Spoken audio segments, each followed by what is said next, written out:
For Elara, the world wasn't just seen or heard, it was fundamentally smelled. Not just the roses in her atelier or the faint metallic tang of rain on pavement, but something far more profound. Elara was a perfumer, a master of essences and accords, but her true gift lay beyond mere composition. She possessed a unique, almost supernatural ability. She could smell emotions.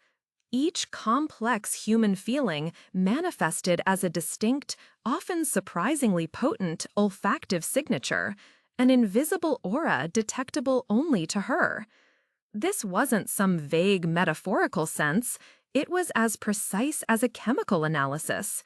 Fear, for instance, didn't just make the air thick with tension, it carried the sharp, acrid sting of ozone, like lightning had struck too close.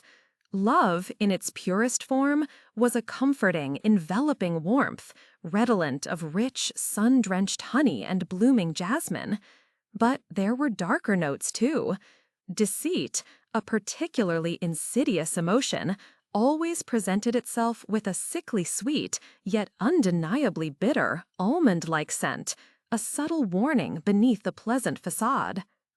Her unique sense had been a guiding principle in her life, informing her art and her relationships.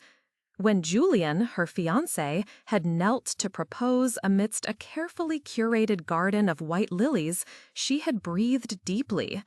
The initial rush of warm honey, his affection for her, was undeniable, but beneath it, a faint, unsettling whisper of bitter almond had pricked at her senses, a discordant note she desperately tried to ignore, attributing it to nerves or a passing shadow. She'd chosen to believe in the honey. That fragile illusion shattered weeks later. It wasn't a grand, dramatic revelation, but a quiet, insidious betrayal. One afternoon, she found Julian in her sister Lyra's arms. Their whispers carried on a breeze that brought a sickeningly familiar aroma.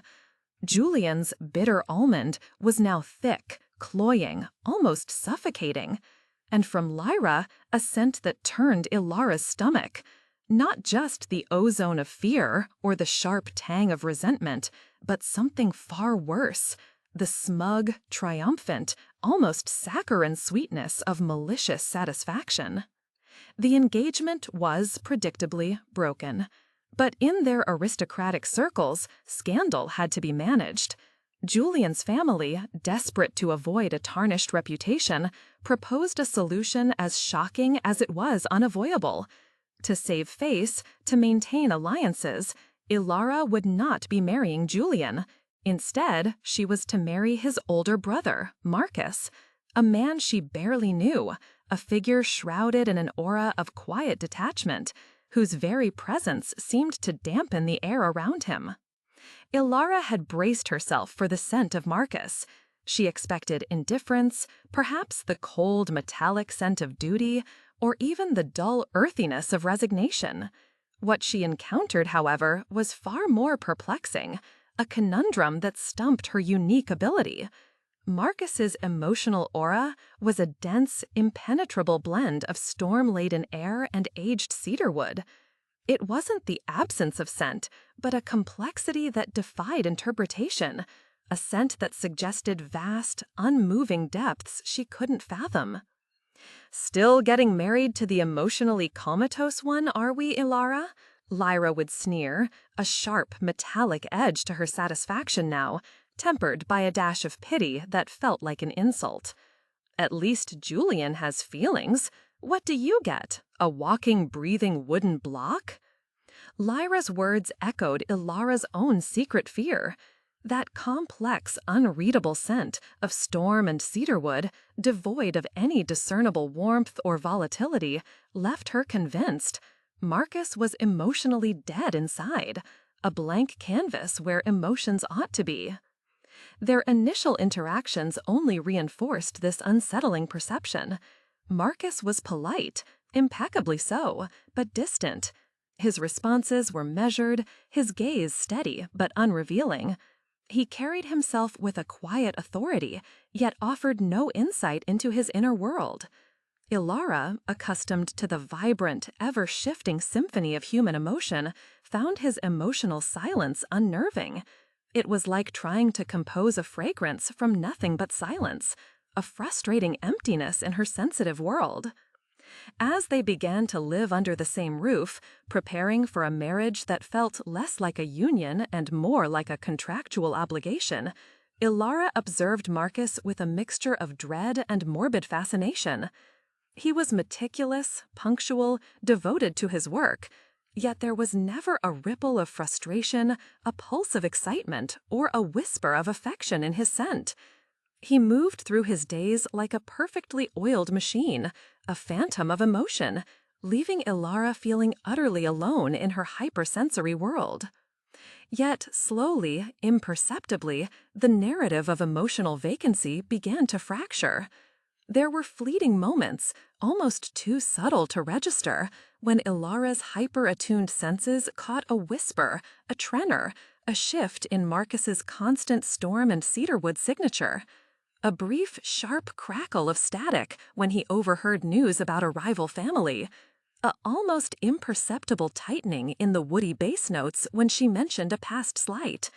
It was so fleeting, so quickly suppressed, she initially dismissed it as her own imagination, a desperate search for something where there was nothing. Then came the incident.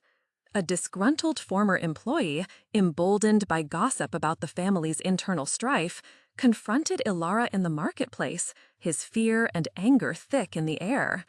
Before she could react, Marcus was there, a silent, unyielding presence.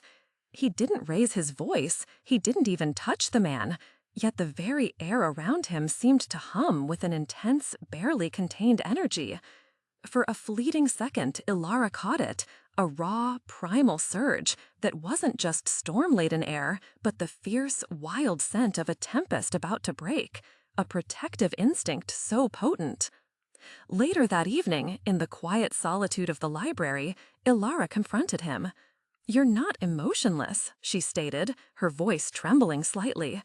"What are you hiding? What is that storm?" Marcus, who had always seemed so composed, hesitated. His stoicism wavered, and for the first time, Elara scented a profound weariness beneath the cedarwood.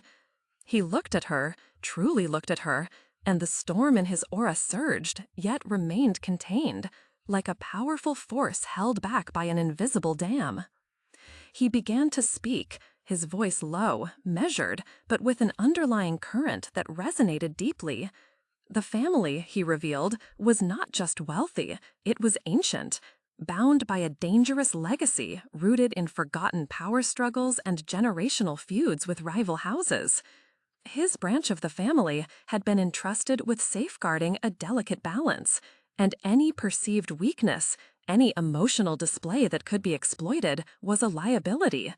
His parents, his grandparents, all had learned to shield their true selves. His scent, the enigmatic blend of storm-laden air and cedarwood, wasn't an absence of emotion, but a masterpiece of self-control. The storm-laden air was the constant swirling maelstrom of responsibility, vigilance, and fierce protectiveness he carried, a readiness to confront any threat to his family and now to her.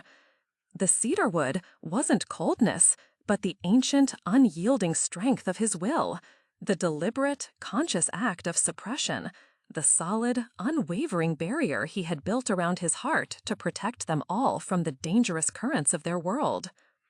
Elara's perception of Marcus shattered, then reassembled into something far more profound. What she had interpreted as an emotional void was an extraordinary act of emotional containment. The man she thought was dead inside was a living, breathing shield, a sentinel guarding volatile energies. His silence wasn't indifference. It was a testament to the immense burden he carried, the constant self-denial required to keep the family safe. Their relationship shifted dramatically. The forced alliance transformed into a nascent partnership, built on a shared understanding and a quiet, profound respect. The cedarwood, once a symbol of his perceived aloofness, now felt like a reassuring anchor, a promise of his steadfast presence. The storm, once a mystery, was now a shared secret, a powerful force they would navigate together. They were no longer just two individuals bound by circumstance. They were allies, united against a dangerous, unseen enemy, strengthened by Elara's unique insight and Marcus's hidden resolve. The very thing she had initially feared, his unreadable emotional scent, became the truest indicator of his depth, his sacrifice, and his profound, unwavering commitment to protect the woman she was now bound to. And so Elara, the perfumer who could smell the world's hidden truths, found her own understanding of love redefined. It wasn't always the sweet, uncomplicated scent of warm honey. Sometimes it was the complex, bracing aroma of a storm held captive within the sturdy, protective embrace of cedarwood, a fragrance of silent sacrifice, profound strength, and a love that blossomed in the heart of a maelstrom.